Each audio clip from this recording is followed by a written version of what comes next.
આમ તો જોઈને કે મારે બહુ લાંબી ચર્ચા નથી કરવી, આજે 14મો દિવસ છે, પણ જે અજય મહારાજે વાત કરી બરોબર, એ પોઈન્ટ ઉપર હું અત્યારે કહેવા માગું છું એમ કે મેં ત્યારે પણ ન્યૂઝમાં કીધેલું એમ કે આ ગાંધીનગરથી આપણી 6 રજૂઆત હતી, એ 6 રજૂઆત અમે મોકલેલી, એનું સરકારે સચિવોએ એના ટેકનિકલ માણસોએ અભ્યાસ કરી લીધો છે. એ અભ્યાસ કરીને અમને 6 મુદ્દાનું સ્પષ્ટીકરણ ન આવે ને ત્યાં સુધી ન જવાય બરોબર. એનું વાત તમને લાઈવ ઉદાહરણ દીધું. જઈને તો શું થાય, ખાલી આશ્વાસન મળે, બાકી કાંઈ ન મળે.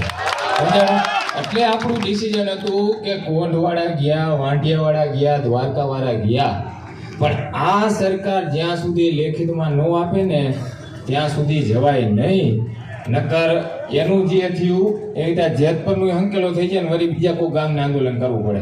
અને આપણે એવું નથી ઈચ્છતા કે ગુજરાતમાં આવ્યા થાંભલા બાબતે જેતપર પછી આંદોલન ન થાય.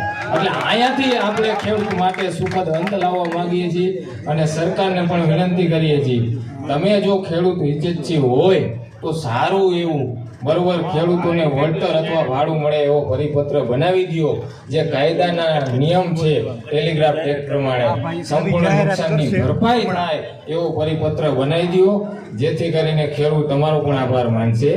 અને બીજી વાત કરવી છે, જ્યાં અસંખ્ય લોકો સમર્થમાં આવ્યા છે અને હળવદ માર્કેટ યાર્ડના જે આગેવાનો છે એ તમામે પોતાનો ધંધો બંધ કરી અને ખેડૂતને અહીંયા અમને હૂફ દેવા આવ્યા છે અને એનર્જી દેવા આવ્યા છે, એ બદલ હું એ તમામ લોકોનો અંતઃકરણથી આભાર વ્યક્ત કરું છું. અને અઢળક મહેનત કરી છે એ તમામ લોકોનો અને આજુબાજુના ગામના બીજા અસંખ્ય લોકો આવેલા છે એ તમામ લોકોનો આભાર વ્યક્ત કરું છું. જય હિન્દ.